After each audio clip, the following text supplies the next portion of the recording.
आदाब और जय हिंद। मैं शिराज खान, हैदराबाद, तेलंगाना कांग्रेस। आज कांग्रेस की जो लहर देश भर में बहुत तेज़ी के साथ जो नज़र आ रही है, ये सिर्फ और सिर्फ राहुल गांधी जी और कांग्रेस की भारत जोड़ो यात्रा का असर है। आज हर जगह देश और हमारी अपनी रियासत में जहाँ पर सवाल ये हो रहा है कि कौन सी पार्टी को आज इख्तिदार में लाना चाहिए, क्योंकि देश की जो दुर्दशा है, जो हालात है, उसको नज़र में रखते हुए ये तय किया है कि 70% शुरू करना। आवाज़ मत करो।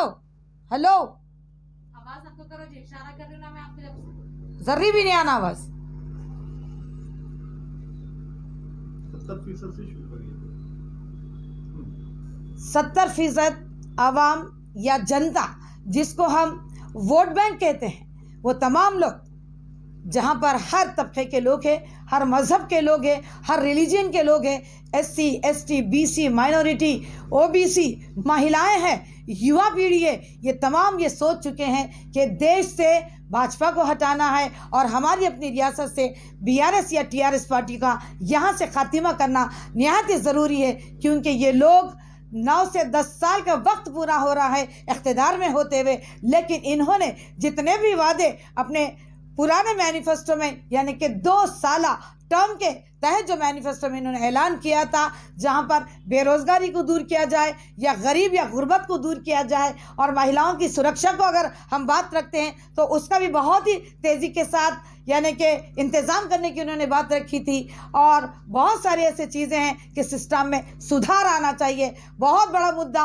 करप्शन का था और बेरोज़गारी का था, लेकिन आज वो कहीं पर भी नहीं नज़र आ रहा है। इसीलिए आवाम या जनता ये सोच चुकी है कि इस बार कांग्रेस को लाना चाहिए, क्योंकि सेंटर में भी इसकी ज़रूरत है और हमारी रियासत BRS पार्टी को हटाकर कांग्रेस का यहाँ पर मुख्यमंत्री बनना इस बार बहुत ज़्यादा ज़रूरी है, क्योंकि सोनिया गांधी जी ने जो वादा किया था 2014 में, जहाँ पर उन्होंने कहा था कि छोटी रियासत में बहुत तेज़ी के साथ विकास होता है, डेवलपमेंट होता है, रोज़गार यानी कि ज़्यादा से ज़्यादा मुहैया क्या कराया जा सकता है, ये तमाम चीज़ों को लेकर रियासत अलहदा की गई थी। लेकिन आज सारे के सारे वादे BRS के जो हमारे चीफ मिनिस्टर है वो धरे के धरे रह गए। इसीलिए अवाम ने ये फैसला कर चुका है। क्या वजह है राहुल गांधी जो है सो भारत जोड़ो यात्रा कर रहे हैं, मगर यहाँ पर हैदराबाद, तेलंगाना में जो आपके चीफ है वो मुस्लिम को निगलेक्ट कर रहे हैं। 55 सीट में से सिर्फ एक ही सीट दिया है उन्होंने।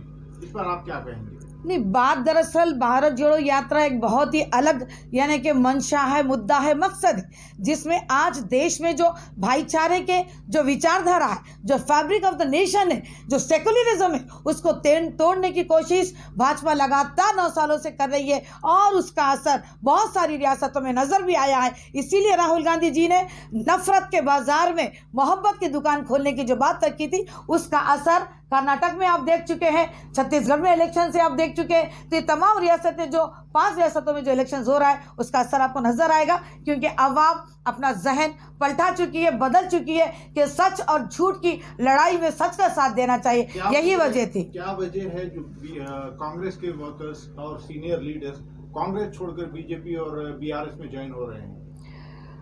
नहीं, अगर कांग्रेस छोड़कर अगर कोई BRS या दीगर पार्टीज में जाता है तो उसका अपना इंटरेस्ट है, लेकिन कहीं ना कहीं पार्टी से अगर वो नाराज़ है तो, लेकिन ये वक्त नहीं है नाराज़ होने का।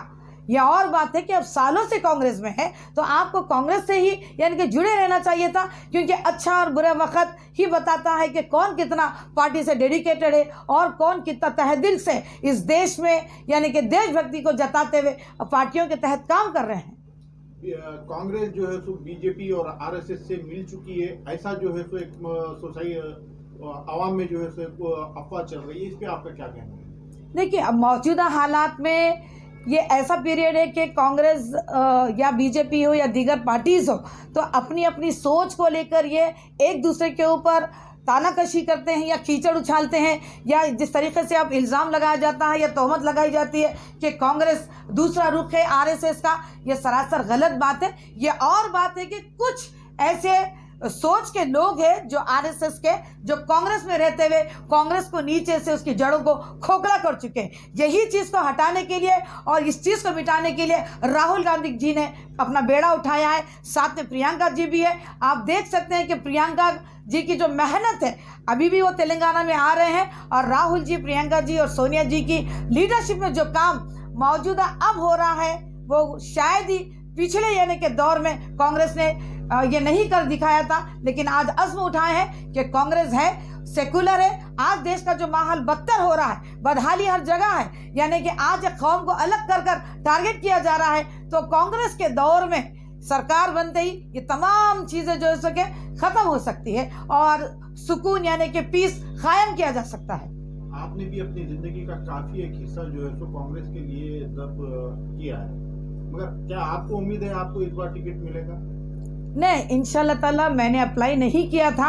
शायद अगर मैं अप्लाई कर चुकी होती तो ज़रूर महिला कोटे में, मेरी एक उम्मीद थी, एक सोच थी कि ज़रूर महिला कोटे में एक माइनॉरिटी महिला को टिकट दिया जाएगा, लेकिन मैंने अभी यानी कि नॉमिनेशन नहीं फाइल किया है। क्या वजह है मुस्लिम माइनॉरिटीज़ को निगलेक्ट किया जा रहा है कांग्रेस तेलंगाना में?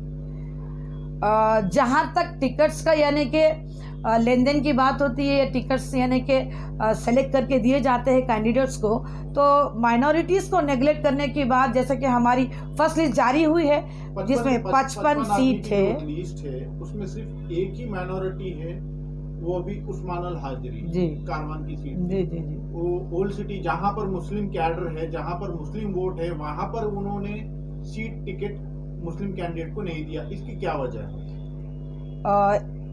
यानी कि हर बार इलेक्शंस में कुछ स्ट्रेटजीज होती है, कुछ प्लान्स होते हैं। लगातार हर बार हमेशा ओल्ड सिटी के 6 टिकट्स माइनॉरिटीज़ को दिए जाते थे, लेकिन इस बार भी एक नए चेहरे बहुत यानी कि युवाओं को लेकर भी आए थे, जहां पर कांग्रेस पार्टी सोच विचार कर देना चाहिए था। मैं यहाँ पर थोड़ा सा नाराज़ भी हूँ कि हमारी अपनी यानी कि लीडरशिप को, माइनॉरिटीज़ की लीडरशिप को उभारने की और नए जनरेशन को लीड्स देने की बहुत ज़रूरत थी, जहाँ पर बीसी के कैंडिडेट्स को अकोमोडेट किया गया था इस बार, और उम्मीद नहीं थी कि ऐसा होगा, लेकिन ऐसा हो गया है। लेकिन पार्टी में ये इख्तलाफ तो होते रहते हैं, हर पार्टी में होते रहता है, नाराज़गी भी होती रहती है, लेकिन मिलजुल कर एक ताकत बनकर आज सरकार बनाने की सोच को लेकर जो हम निकले हैं, उसी पर हमको आमादा होकर आगे बढ़ते रहना चाहिए।